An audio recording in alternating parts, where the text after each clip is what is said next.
Então estamos aqui inaugurando esse momento. Estamos aqui com Juliana Portela, melhor pessoa, tá? Veio gravar aí. Ela hoje faz medicina na UFPEL, Universidade Federal de Pelotas. E a nossa conversa, eu até quero nem falar tanto para deixar ela falar e a gente conversar. Primeiramente, vai ser sobre assim, o processo de preparação para a prova de linguagens, assim, tá? Tipo, como é que tu vê uma Juliana antes e outra depois de estudar para essa prova de um jeito específico e, enfim, o que mais tu quiser falar para nós. Porque a ideia é exatamente essa, é te ouvir para eu conhecer melhor. A gente estudou muito tempo juntos, né? A gente pesquisou juntos, foi muito legal que a Ju, é importante falar que a Ju foi minha aluna no início do meu contato com o Enem mais aprofundado, né? Vim estudando o Enem bastante em 2014 e 15, mas em 16 que a gente mergulhou juntos, né? E aprendeu juntos, né? E foi desenvolvendo as habilidades ali, então queria muito te ouvir pra gente conversar e falar dessa prova tão inovadora, tão diferente, que sempre me apavora, eu que tô mergulhado nela, eu sempre acho incrível.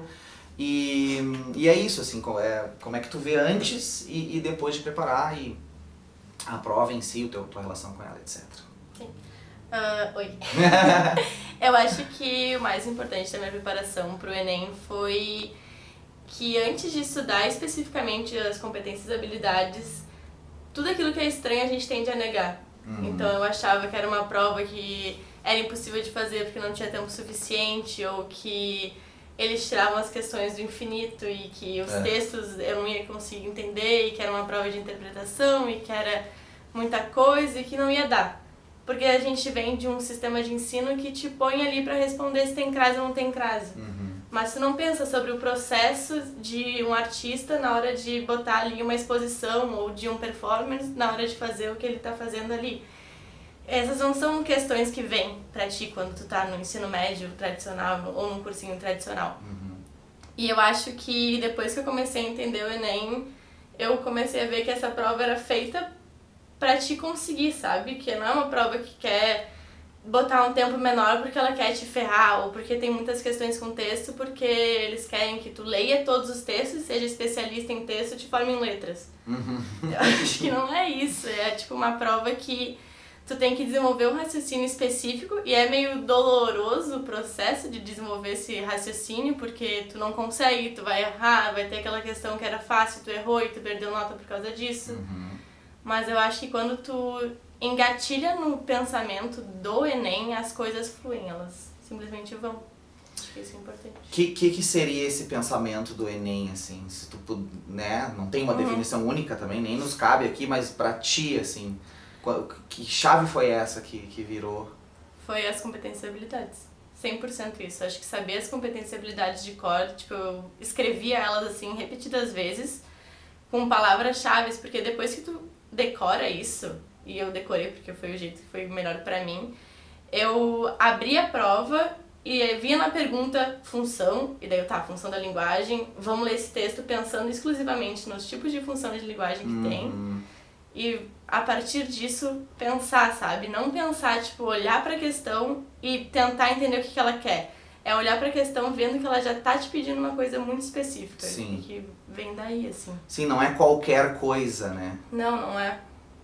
Função da linguagem, quer dizer, tu já pega a chave Phillips e não o canivete, né? Meio isso, assim, é uma racionalização da linguagem, no fim das contas. É uma prova que ela não é tão enferrujada, assim, mas ela tem uma linha de pensamento. Sim. Tu tem que encontrar ela, senão também vira muito mistério.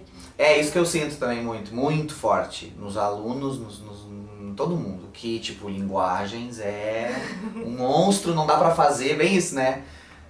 Tem pouco tempo, não tem como fazer, não dá, não. Sim. Tem uma das fases do processo de amadurecimento, eu acho que do Freud, a primeira é a negação. Tipo, quando acontece uma coisa contigo e tu nega muito ela ali, naquela negação, porque as coisas que dizem pra ti que não são tuas, tu não negas. Sabia? Mas olha só, tu é corintiana. Daí tu, não, eu não sou. Quer dizer, tu nem fala, não sou, tu aceita. Agora, se alguém fala uma coisa que tu é, a gente... Então, bem isso, a gente nega, porque parece que tem parece que as pessoas, no fundo, elas sentem que dá pra entender. Mas elas não têm coragem de acreditar, né? Mas é muito bom isso que tu falou. Tu lê, é bem isso, tu não interpreta, tu analisa. Tu não pensa qualquer coisa, né? Tu já tem um lance técnico e isso, na minha opinião, aí eu queria saber de ti, tipo, reduz muito a ansiedade. Reduz. Eu abri a prova de linguagem sabendo o que eu tinha que procurar e como eu tinha que responder, sabe? Tu cria um pensamento específico. Eu estudando, acho que a partir do meio do ano eu basicamente, tipo, não fazia... Eu fazia só prova. Prova. Que tipo prova. ali a partir de que? Julho, agosto? Assim, eu que é o que tem que fazer, por exemplo, na verdade eu acho que deveria ser feito desde o início do ano, mas Sim. Quanto mais perto da prova, mais isso, né? Sim, eu fazia no início do ano eu fazia de 15 em 15 dias. Aí eu guardava o final de semana de 15 em 15 dias pra fazer a prova. Aí a partir do meio do ano eu passei a fazer todo final de semana a prova, tipo, me trancava no quarto, fazia a prova. E fazia a prova. E no tempo que tinha que fazer e sem pestanejar, assim, eu ia fazendo. E daí depois foi chegando perto da prova pra não cansar muito, eu voltei de 15 em 15 dias. Sim. E foi uma coisa que fez, sério, toda a diferença pra mim, porque eu lembro que eu ia, tipo, ia lá com as provas, quando a gente, no Rubik começou a fazer a revisão, eu ia lá com as provas, tá, por que eu não fiz isso, por que eu não fiz isso? E eu lembro que eu tava fazendo, tipo, 38, e tu falava, não, Ju, tá bom. E eu, tipo, não, mas por que essa questão aqui não deu, sabe? E as questões difíceis também. Porque tem muito isso de, tipo, questão difícil tu pode errar. Tá, mas tu também pode tentar entender. Claro, e, claro. tipo, acertar, sabe? Eu claro acho que pode. não é... Porque essa ansiedade, né, que baixa, ela já é uma vitória. Porque a pessoa, daqui a pouco que acertava 20... ela, além de ficar mais tranquila, vai acertar 33, 34. Mas é possível acertar. A gente acho que nem falou aqui ainda, mas a Ju acertou no ano que ela passou em medicina 41 questões de 45, que é um resultado absurdo, né? É praticamente gabaritar a prova, né? Se diferenciar demais. E, se eu não me engano, tu fez a prova em 1 hora, né? 1 hora, ou seja, abriu a prova, resolveu, tinha estratégia, sabia como fazer. E, quer dizer, tu fica mais tranquila, tu faz mais rápido e tu vai melhor estudando as habilidades, a matriz, né, que se repete. Sim. Muito porque legal. A gente discutia bastante isso de... Pode aparecer qualquer texto. Pode aparecer qualquer autor. E tu nunca vai adivinhar, como professor, que autor que vai aparecer ali. Um ano eles colocaram um autor africano, mas no outro pode vir uma mulher. Sim, sendo que é o Estela do Patrocínio, que é uma mulher que eu fui conhecer também. Eu conheci 7 dias antes do Enem, eu não conhecia, e fui li por acaso, amigo meu, e ela era uma mulher que passou, talvez até esteja falando um pouco de erro biográfico dela, mas uma mulher que viveu muitos anos da sua vida internada. Né, internada com diagnósticos psiquiátricos gravíssimos, assim, e no meio da internação que ela escrevia. E alguém descobriu esses textos e te publicou, e é uma literatura mega contemporânea, disruptiva, uma loucura, né, estética, assim, incrível. E tá ali, caiu o Estela do Patrocínio. Daí, claro, o que uma pessoa pode pensar? Como é que eu me preparo pro ano que vem? Agora eu vou ter que ler todos os autores contemporâneos. Tá, mas pode cair o Olavo Bilac. E a pergunta do Olavo Bilac pode não ter a ver com o parnasianismo, que é onde a gente decora que ele tá. Então, onde tá esse padrão dessa prova? Nas habilidades. Isso, isso. Eu acho que não importa o texto que eles vão jogar ali pra ti. Eles podem jogar a Adélia do Patrocínio, eles podem jogar a Adélia Prado. Adélia Prado, jogaram uma vez que é tipo um texto de teatro muito difícil de entender. Eles podem colocar o Olavo Bilac, eles colocam quem eles quiserem, mas a habilidade, o coração tá ali. É aquilo ali, sabe? Eles puxam de outros lugares, mas o que tu tem que saber de verdade não é toda a trajetória da Estela do Patrocínio, mas o que nela demonstra essas habilidades, essas competências que tu precisa ter pra te compreender linguagens. Legal. Isso, é uma prova que ela é tipo, muito bonita, assim. É uma prova... É muito boa, mas ela é boa de ler depois. Claro, não. Enquanto tu No tá momento ali, né? Enquanto tu tá ali, tu vê aquilo ali, meu Deus do céu, que Tua que é vida tá em jogo, não é as questões de linguagens, E né? tu não. Acho que a beleza dela passa despercebida. E acho que é Sim. por isso que muita gente acaba negando a prova de linguagens. Uhum. Porque naquela pressão, na ansiedade de estar ali, tem um monte de gente na tua volta e tu sabe que tem que ir bem na prova de linguagens, porque é uma prova que as pessoas têm um desempenho bom Uhum. e que ela não pontua tanto. Então aquela prova ali, ela faz toda a diferença. Uhum. E tu tá ali naquela pressão e tu vê um texto maravilhoso, só que tu não acha ele maravilhoso, tu acha ele texto difícil, uma questão complicada, e tu fica ali querendo rebater naquela tecla, sabe? Uhum. Tu saber que não, sabe? Não, eu não posso brigar com a questão, eu não posso brigar com o que tá escrito, eu tenho que decidir ali entre 5 alternativas, que é o que eu tenho. Uhum. Porque isso é uma coisa que me preocupa muito, esse brigar com a questão, porque o aluno que vê uma questão de linguagens não entende e briga com ela, porque eu também olho para algumas questões que eu não entendo, que eu demoro para entender, é do jogo, mas eu já tenho esse ego aqui aquietado, ele não... Mas por que o aluno se revolta? Porque existe muita gente que diz para ele se revoltar. Entende? Então por isso que as minhas aulas eram tão enérgicas no sentido de tipo, mantenham a calma, façam, sigam o script. Tá aqui, o caminho é esse, entendeu? Porque senão a pessoa olha pra questão, se revolta, não sabe, ela não sabe nem o que é fácil, o que é difícil, tudo é estranho, e dela se revolta, e essa revolta dela é impulsionada pelo jeito das pessoas tratarem tanto linguagens quanto o ensino tradicional, que é congelado, né? Eu ia perguntar uma coisa agora aqui que até esqueci, guria. Escapou. Mas, muito legal. Eu ia te perguntar uma coisa, que é isso aqui, ó. Na hora da... que eu não te perguntei nenhuma vez. Na hora da prova que tu resolvendo, tu pulava as difíceis? Ou tu já reconhecia que era uma complicada e marcava igual? Como é que foi esse negócio de difícil, fácil, ou tu fez e depois que viu? Tipo, a prova de linguagens eu tentei fazer ela inteira. Aí sim, quando era mais difícil eu só pulava. Chegou a deixar algumas pro final? Eu deixei. Eu deixei assim, eu li, aí eu... Tipo, tu consegue eliminar umas 2, 3 alternativas às vezes. Então, tipo, eu eliminava rapidinho as que eu tinha certeza que não podiam ser, e daí deixava ali. E daí depois eu voltava, mas eu tentei não discutir com a questão, assim, mesmo que eu não entendesse, eu ia assim no que foi no feeling também. Do que eu sentia que era mais provável de ser por causa das habilidades. Eu tive um pensamento muito mecânico nesse sentido. É tipo assim, tá, qual a habilidade e responde isso, sabe? Sem tentar fazer mega raciocínios. Eu acho que na prova do Enem, quanto mais tu tenta criar um labirinto de pensamento... Perfeito. Tipo... Tu te enrola nele, né? Tu te enrola nele, é A e B, sabe? E daí tu, ao invés de fazer uma linha reta, tu vai fazendo 1000 voltas e acaba na C. E que é um lugar que tu não devia estar, tu nem devia começar a estar ali. E daí as pessoas pensam que é uma prova de interpretação e que elas vão viajar na maionese e que vai acertar, sabe? E não é, um pensamento mecânico também. Ela tem um formato diferente, eu acho que muito mais universal e muito mais poético do que uma prova de vestibular tradicional. Mas ela continua uma prova de vestibular. Perfeito. Então ela tem que... Que também é uma coisa legal de falar, né? Que às vezes a gente fica, o Enem é diferente, tá? É uma prova excludente, que seleciona, porque às vezes as pessoas confundem que, os vestibulares tradicionais cobram um conteúdo que seleciona. O Enem cobra umas coisinhas que... Quem é que tá nos primeiros lugares do Enem?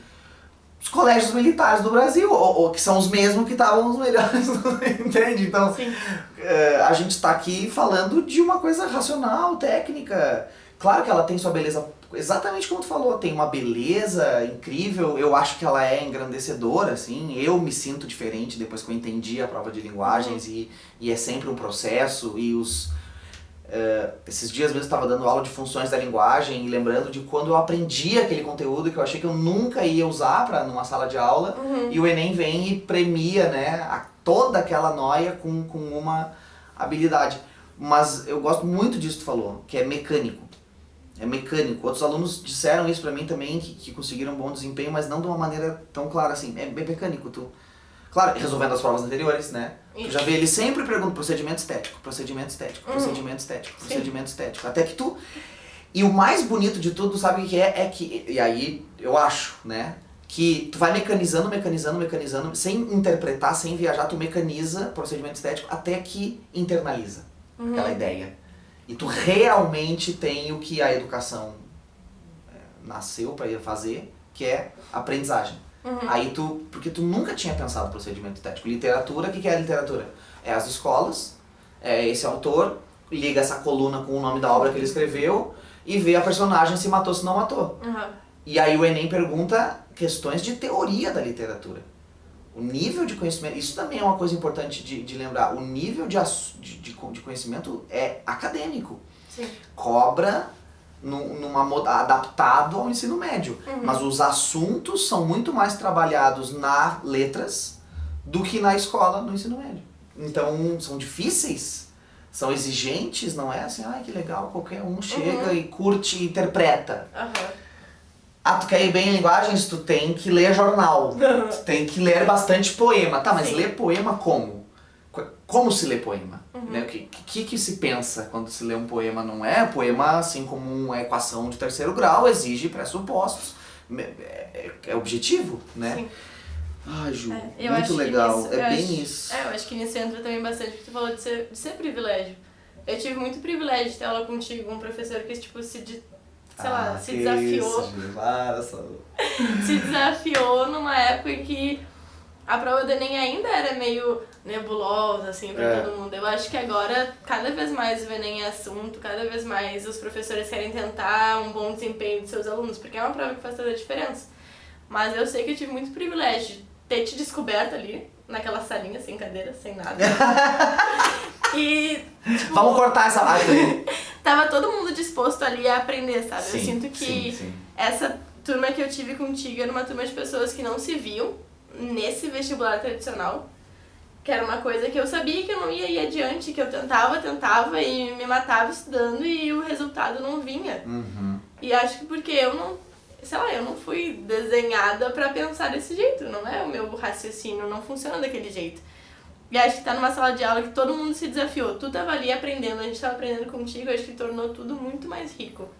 Total. Sabe, entender uma habilidade junto é muito mais profundo do que tu ali no teu quarto ler Passar as regras da crase. É. Com todo respeito às regras da crase, eu Não, são amo gramática e tudo bem, mas o quanto isso... E aí, falando nesse conhecimento tradicional, eu acho que é uma hora legal de te perguntar assim... será que é mais importante para tua vida agora, vida acadêmica, tu tá estudando sei lá o que, histologia, fisiologia, corpo humano e seguinte, coração e figo e seguinte, agora é contigo. Agora esse negócio, esse problema é teu, tá?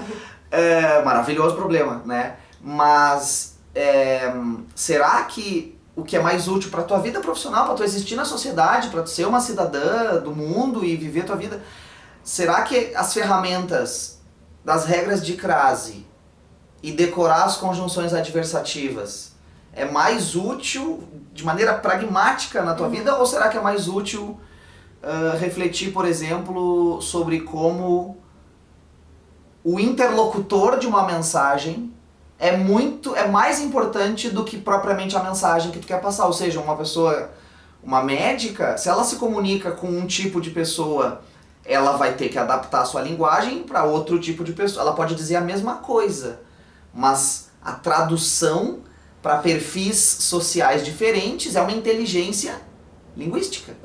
Então, essa é a minha pergunta. Se tu vê alguma, e se não vê nenhuma, pode dizer que não vê, entendeu? Alguma relação dos conhecimentos de linguagens, e daí propriamente de linguística, né? Claro que não é só linguística, tem linguagem corporal, tem a própria língua estrangeira, tem a linguagem artística, né? Tem publicidade, mas eu acho que eu não tô errado se eu boto como MMC a linguística. Não se reduz a ela, mas eu acho que nasce muito dela, tá? Então, te pergunto assim, se todo esse conhecimento, se o nosso processo de estudar juntos, e se o conhecimento de linguagens em si te ajuda na tua vida acadêmica ou na tua vida em geral, para além da prova. Não, eu acho que, com certeza, sem desvalorizar a crase, tu tem que escrever um e-mail para um professor, tu vai colocar a crase direitinho ali, mas eu acho que uma das vantagens do Enem e de ter estudado na UFPEL foi que eu me deparei com muitas diferenças. Acho que mais de metade da minha sala é de outros estados. E no primeiro dia de aula eu passava o dia inteiro, tipo, rindo sozinha, assim, porque tu ouvia cada sotaque, cada coisa, e tu fica assim, meu Deus do céu, é tudo verdade. Porque aqui no Rio Grande do Sul a gente não vê tanto essa mega variação, assim. Sim. E daí eu me dei de frente com essa realidade completamente diferente e eu ficava tipo assim, não, tá, então as coisas fazem sentido, sabe? Elas existem porque elas existem. E acho que isso me ajudou bastante a desenvolver a habilidade mesmo de conversar com pessoas diferentes, assim. Eu vejo que às vezes a gente tá ali na frente da universidade e os ambulatórios ficam ali perto. Então às vezes vem uma senhorinha assim, tu vê, de uma origem um pouco mais humilde e ela fala contigo e tu tem que saber responder pra ela sem... Tipo, responder, sabe? Com respeito com aquela pessoa, mas alterando talvez um pouco o jeito que tu falaria com um professor teu, por exemplo. Eu acho que isso também é uma coisa que eu vejo que nos professores do ciclo básico às vezes faz falta. A gente tem um professor que é médico e daí ele reclama assim, e daí tu chega ali no ambulatório pra atender e o paciente nem sabe o que é o quinto metatarso. Mas por que ele tem que saber? Quinto metatarso? Eu não sei o que é o quinto metatarso. É o ossinho que o Neymar quebrou. É o ossinho do Neymar. É o ossinho do Neymar. Que é no tornozelo aqui? Não, é que é o... não vou tu ver. Não é. Sim, e tu... Rodei nessa prova já. E tu não precisa saber disso pra... Tu não precisa falar com alguém assim pra ser um médico bom. Sim. Tu tem que saber falar com a pessoa de um jeito que ela entenda que o seu João não pode tomar esse medicamento com leite, ele tem que tomar com água. E daí tu não precisa explicar pro seu João os mega conhecimentos farmacêuticos e bioquímicos e fisiológicos que vêm dar esse resultado, sabe?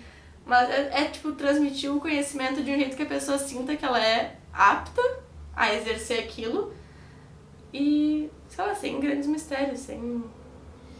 E tu vê isso como uma... Eu também vejo, mas tu vê isso como uma habilidade linguística. Eu vejo, com certeza. Total, né? Total, comunicação, né? E eu falo como paciente, assim, né, algumas histórias minhas tu conhece, com hospital, eu estive bastante no hospital. Bastante. E é nítido, assim, claro, daí eu também sou professor de linguagens, estou pensando em linguagens o tempo inteiro, que é um fantasma que eu tenho dentro de mim, mas eu notava, assim, determinados médicos, eles não estavam só atendendo a paciente, mas atendendo os acompanhantes, e havia toda uma habilidade linguística, porque ele precisava de... Isso é uma coisa muito delicada do médico, né? Da médica, que é assim, ó, tu tem que dizer uma parada pesada. Tu vai ter que dar uma informação, riscos, tu vai ter que mostrar os riscos, a pessoa vai ter que assinar alguns contratos, talvez, ou seja, tá, o médico lida com a vida diretamente. E aí, como dizer? Né? Existem várias maneiras diferentes de dizer a mesma coisa, e essa é uma habilidade, e de novo, como paciente, assim, eu chego a lembrar de cenas aqui que eu não vou falar pra gente não chorar, mas de uma habilidade linguística, de um médico que vinha e falava com a família numa linguagem, com a paciente em outra, e dizendo o que tem que ser dito. Isso é uma coisa, ninguém tá querendo... Fantasiar. Isso, não é isso. É dizer, porque as pessoas se defendem nessa... Não, mas tu tem que dizer, tá, mas tu pode...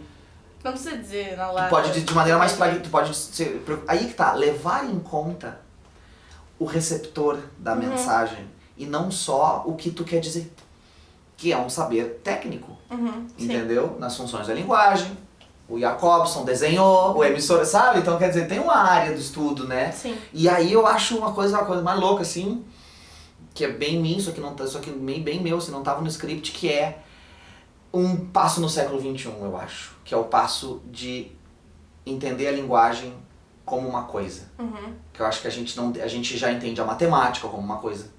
A gente já entende a biologia como uma coisa, porque a biologia tem 2.500 anos, a matemática tem 5.000, e o estudo da linguagem como algo apartado dos outros, a gente até tem alguma coisa medieval, mas de maneira sólida mesmo é início do século XX. Então, tá acontecendo, né? As pessoas estão começando a ver, tá, mas uma pessoa falou de um assunto de um jeito, outra pessoa falou de outro. Então, a linguagem delas está revelando algo sobre o posicionamento. Isso não é algo, não é passível de interpretação, é de análise.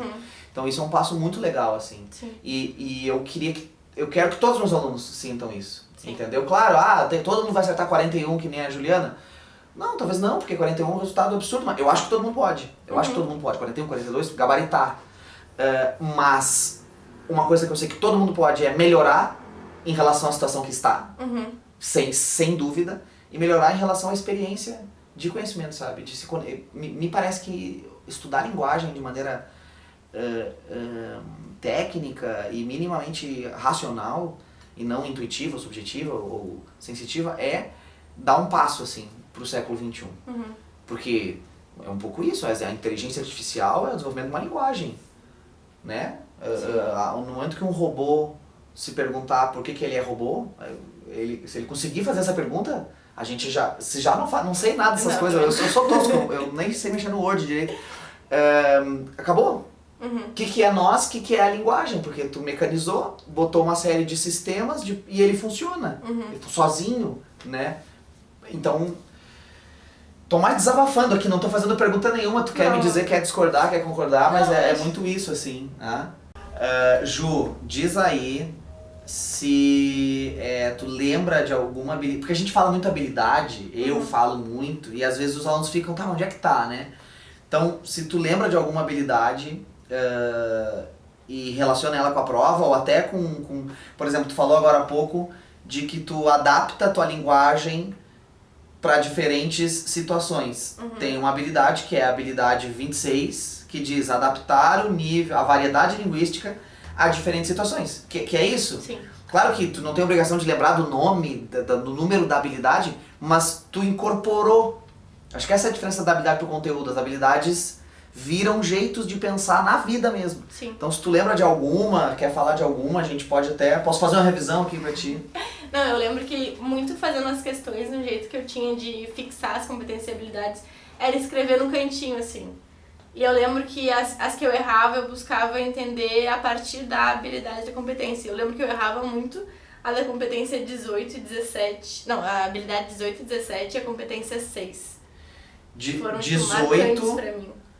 A 18 é dos elementos coesivos. Essa aí, que sim. é a palavrinha que anuncia, o que a palavra já vem em itálico na questão. Essas eu lembro que eu tinha muita dificuldade de encaixar, assim, porque parecia que mais fugia do que eu tava acostumada a pensar, sabe? Eu acho que a competência, a habilidade 26, tu consegue ter um jogo de cintura. Mas eu acho que é tanto a 18 quanto a 17, tu tem que... É muito formal, eu acho. A 18 é formal. Porque é reconhecer, identificar os elementos coesivos que concorrem para a progressão textual. Ou seja, as palavras que estão amarrando o texto, né? Então, às vezes pode ser tempo verbal, que sequencializa a narrativa, pode ser pronome, pode ser conjunção, às vezes pode ser a relação de uma estrutura sintática com outra. Ou seja, não dá pra dizer qual é o conteúdo gramatical, porque pode ter o conteúdo morfológico, conjunção, pode ter o conteúdo sintático, é a habilidade, né? Que é difícil também essa. Tem umas questõezinhas dessa que é... Mas o legal é tu sabe onde é que tá a tua dificuldade, né? Não é assim, tô apanhando e não sei nem de quem. É tipo, não, tá aqui, eu vou fechar a guarda, nessa aqui eu já pulo, então... Legal. E qual outra que tu falou que era difícil? A 17. 17. Que é reconhecer a presença de valores humanos atualizáveis e permanentes presentes no patrimônio literário nacional. Que é a habilidade... Porque é legal lembrar também, Ju, que pra galera aí de casa, que quando a gente tem várias habilidades agrupadas numa mesma competência, elas saem da mais simples para a mais complexa. Então a 17 é a última habilidade, a mais complexa, da área de literatura. Então a primeira é relacionar o texto com o seu contexto. Então tu tem que esse texto foi feito na época da independência. O que estava rolando? A gente consegue. A outra é concepção, estética e procedimento. Já é mais formal. Mas ainda assim está no texto. O valores humanos Às vezes eles querem que tu perceba num trecho do Machado de Assis a universalidade. Ou seja, tipo, porra, e aí tu tá nervoso, fazendo a prova, tem 45 de humanas, 45 de, o tema da redação que tu descobriu, meu Deus do céu, tu tinha te preparado pra separação do lixo e caiu manipulação do comportamento do usuário pelo controle de dados da internet, quem sou eu, né? Então, mas muito legal tu falar agora, já tanto tempo depois de fazer a prova, que tu lembra qual era, né? Tá, e tu lembra uma assim que tu, essa aqui eu domino muito, essa aqui seguinte. Não, eu acho que eu lembro, acho que é a habilidade 2 que fez eu me apaixonar por linguagens. A 2? Eu acho que é uma das que fala sobre patrimônio, talvez? Patrimônio linguístico? Não, essa é a 20. Tá, mas então umas mais pra frente. Patrimônio linguístico é a habilidade 20. Tá, mas... Ai, qual é a habilidade 2? A 2 é relacionar textos com problemas sociais. Não, tá, então provavelmente tinha sido a 20. É a 20? Que tinha todo o lance, tipo assim, às vezes cai uma questão que é sobre uma língua pataxó falada por uma última falante viva. Essa é muito louca. Eu acho que foi isso que fez... Essa é muito louca. A gente... Tu não dava necessariamente na ordem, né? Eu tenho a impressão que essa foi uma das coisas que veio primeiro, eu não sei. Pois é, eu não sei também já, nem tu tá falando, já nem lembro direito. Mas eu acho que quando deu pra entender essa universalidade da linguística, tipo, que ela é aplicável tanto a essa língua pataxó, quanto ao português, quanto à computação, sabe? Quando eu percebi isso, eu pensei, meu Deus, isso tá em tudo, e eu comecei a enxergar linguagens em tudo, em como as pessoas passam a informação, em como eu li essa informação, o que querem que eu pense se estão falando desse jeito? Por que não usaram essa outra palavra? Por que foi essa? Eu acho que isso, sabe? Nossa, tem uma ilhazinha na China que fala português. É muito bom. Eu lembro também quando eu descobri isso, eu fiquei chocado. Sim, é uma viagem, sabe? Macau. Sabe, tipo... E português pra nós, português é difícil, português... Parece que... A sensação que eu tenho é que a gente tá preso assim, português é difícil. É quando vê, parece que a gente descobre que a gente tá no sistema solar. E que na real, e o Sol tá parado, mas na real o Sol também não tá parado. Porque ele tá girando em volta do centro da galáxia. E a galáxia também não tá parada, porque tem outras do lado. Sabe, eu sinto muito isso, assim. Eu lembro do primeiro mês de faculdade que eu vivi isso. Mas eu vivi na faculdade, eu tento proporcionar vocês antes da faculdade. Sim. Mas eu vivi na faculdade, que eu também, eu fui para letras, bom, eu vou aprender gramática. Eu era bom em gramática, sabia gramática, tinha facilidade. E achei que na letras eu ia passar estudando objeto direto. Sim. E no primeiro semestre, assim, ó... O nome da cadeira é Visão Crítica da Gramática. Não, desculpa, essa é a terceira. É Conceitos Básicos de Linguística. Conceitos Básicos de Linguística. Professor Luiz Carlos Chuin, aqui, ó, não deve me ver, tá? Mas um abraço pra ele, porque...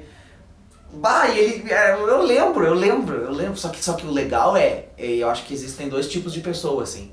Pessoas que quando tu tira o tapete delas, elas negam e se revoltam, acham que o mundo é injusto. E pessoas que tu tira o tapete, ela cai e ela quer montar no touro de novo, entendeu? Eu sou essa pessoa. Porque eu vi assim, eu comecei a ver tudo que eu achava não é legal. Entendeu? Aí eu gostei. Eu acho que é isso, sabe? Eu quero tudo que não é meu, né? Que nem diziam os modernistas, assim, tipo, vamos falar do não falável, vamos pensar o não pensável.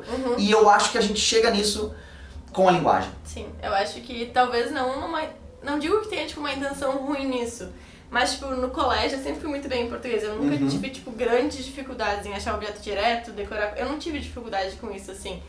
Mas eu sentia que eu não sabia português. E que constantemente esse universo na minha volta falava assim, ó, não, tu não sabe, se tu não sabe encontrar essa palavrinha aqui, se tu não sabe essa conjunção diferente, tu não sabe português. Tu não sabe as preposições de cor, a música das preposições. Isso, se tu não sabe, se tu não tem esse conhecimento extremamente técnico, tu não sabe português. Sim. E eu porque português é só isso aqui. Exato. Não é mais nada. Essa bolinha aqui, essa coisinha. E eu sinto que, tipo, infelizmente, assim, na maioria dos colégios, eles forçam muito essa percepção de que essa bolinha aqui é português e toma. E sabe? E tu ali com 15 anos, tu tá com aquela bolinha assim, tu não sabe como segurar ela, tu sente que aquilo não te pertence. E sério, se tem uma coisa que nos pertence muito, essa coisa é a linguagem. Eu acho que, tipo, eu me tornei mais cidadã, isso é clichê, isso parece bobagem. Mas eu sinto que eu me tornei mais cidadã quando eu entendi linguagens. Porque daí português deixou de ser a bolinha pequenininha e, tipo, explodiu, virou o universo, a galáxia. E essas coisas pareceram fazer mais parte do meu cotidiano, da minha vida. E daí eu comecei a entender por que meu professor insistia tanto nas coisas da gramática e não puxava pra esse lado, sabe? Porque ele também foi educado naquilo. Claro, claro. Ele é muito mais E é processo. extremamente... E aqui fala alguém que passou por isso, eu não tô falando de algo que eu não... É extremamente desconfortante.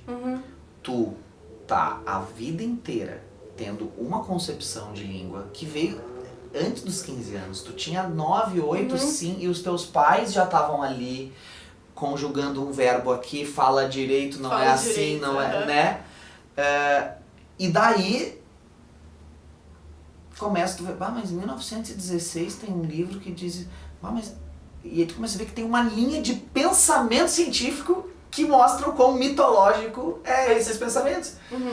E aí é desconfortável, então eu também olho com muita compaixão para as pessoas. É uma coisa importante até da gente demarcar aqui no ponto da nossa fala, que é: gostamos de gramática, achamos que é um dever do professor ensinar gramática. É um direito que ele dá para o seu aluno saber as regras de conjugação do verbo haver. Ok, mas eu só acho que a pessoa vai aprender de verdade quando ela entender que gramática é isso, que língua é isso, que a variação é essa, que a gramática tem essa função, que outras variedades que não são gramaticais também são regulares, passíveis de estudo, funcionam de uma maneira objetiva e são úteis, muito mais úteis que a gramática em situações específicas. Então, é isso, sabe? É uma libertação, que todo mundo tem que passar. Eu passei na faculdade, orgulhosamente eu posso dizer que tu passou comigo e a gente conseguiu junto, sabe? Todo mundo mesmo, sabe? É um pouco isso essa ideia dessa nossa conversa, que é tipo, todo mundo pode, sabe? Eu consegui, tô ensinando o professor só, mas todo mundo tem a possibilidade. E o Enem sabe, eu sinto que o Enem vai ser entendido daqui 50 anos, sabe? Que o Enem vai ser estudado, porque é incrível. É impressionante que no meio do turbilhão ali do Brasil dos anos 2000, 2008, 9, 10, tenha se constituído uma prova, porque ela é a expressão de uma sociedade pós-redemocratização. Ela tem uma conexão com a Constituição Federal. Então, quando tu fala de cidadania, não é para isso. Sim. Ela não foi feita em padrões medievais, como as lógicas gramaticais. Ela foi feita numa lógica do final do século XX, numa sociedade democrática. O que uma pessoa do século XXI tem que saber em linguagem? Tá aqui. Sim. Tem que pensar em tecnologias da informação? Tem. Ela precisa... Nós não debatemos racionalmente Instagram, Facebook, WhatsApp, e-mail, Skype na sala de aula. E os alunos aprendem da pior maneira, na prática. Sim. Por que um aluno tem o PRIVS? O que é o PRIVS?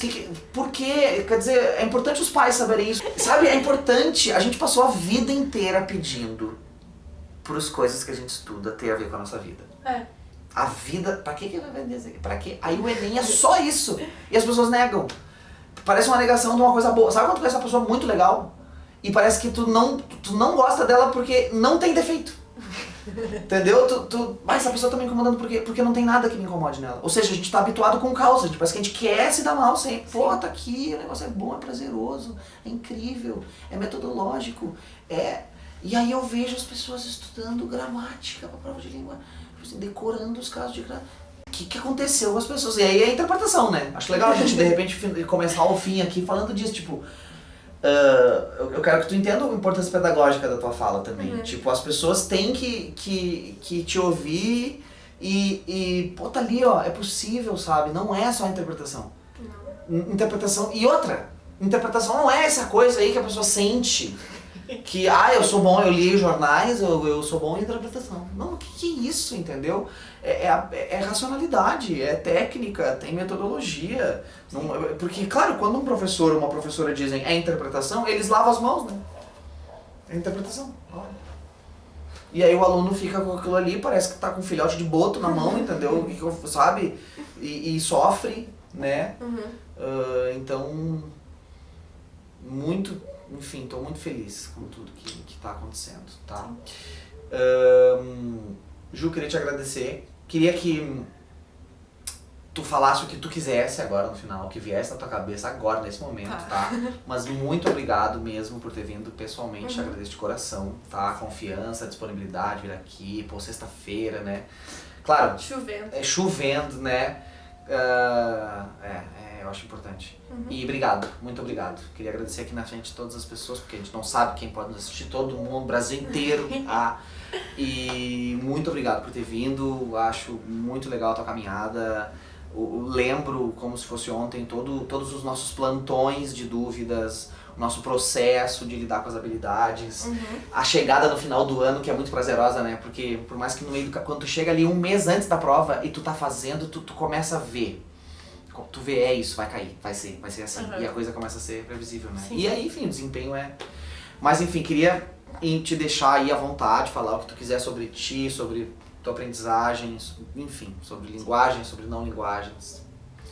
Não. Fique à vontade para encerrar esse momento. Eu acho que primeiramente se eu tô aqui e se eu me disponibilizei a vir aqui é porque tu fez muita diferença pra mim. Eu acho que o Felipe fez comigo foi ser um professor, mas foi ser um apoio emocional e ficar ali quando eu tava desmoronando, sabe? Sem o Felipe, tipo, teu jeito de ensinar é amável, mas é duro, sabe? Pô, não, que isso, cara? Gostei. Eu acho que tu dá aquele apoio, tu fala com calma, mas tu também, tipo, tá, Juliana, chega, tu tá inventando, tu O caminho é esse aqui. tipo assim, tá, então agora eu sou autoridade, então me escuta e vamos lá. Sabe, eu acho que isso foi muito bom de manter na linha e conseguir o esforço todo. Eu acho que, tipo, tu foi essencial pra eu estar onde eu tô. Eu acho que por isso eu gosto de estar aqui, por isso eu gosto de falar de linguagens. Porque se eu pudesse eu ficar, tipo, a vida inteira aqui falando contigo. De coisas. Eu acho que a prova do Enem é uma prova fantástica. Eu acho que eles conseguiram de algum jeito fazer uma prova muito universal. Em que quando a gente tá falando do Enem ali na faculdade, uma questão que eu achei muito difícil, todos meus colegas também acharam muito difíceis. Sabe? Eu acho que é bom lembrar disso quando tu tá fazendo a prova, que tipo, se tá ruim pra ti, tá ruim pra todo mundo. Que não tem por que se desesperar e que tenha linguagens, é uma coisa tipo mágica, ela abre portas, ela muda teu pensamento. Mas também não é só fantasia e só besteirinha. Claro. É uma coisa ela séria. Ela muda lá, mas ela é metodológica. Né? Isso. E que é um conhecimento que ele é alcançável. Ele não tá, tipo, no infinito. E acho que do jeito certo, com paciência, entendendo as competências e habilidades, tu chega nesse conhecimento. Tu aprende essa técnica e tu mecaniza o pensamento, porque acho que o importante é não esquecer que é uma prova de vestibular. Sim. Então, também entender isso, que tu não vai saber responder todas as questões. E tu vai ficar em dúvida em algumas, mas é, tipo, responder pensando nas diretrizes da prova, sabe? Isso. Então tá, muito obrigado. Muito obrigado. Obrigadão mesmo, tá? Foi muito show, foi muito show.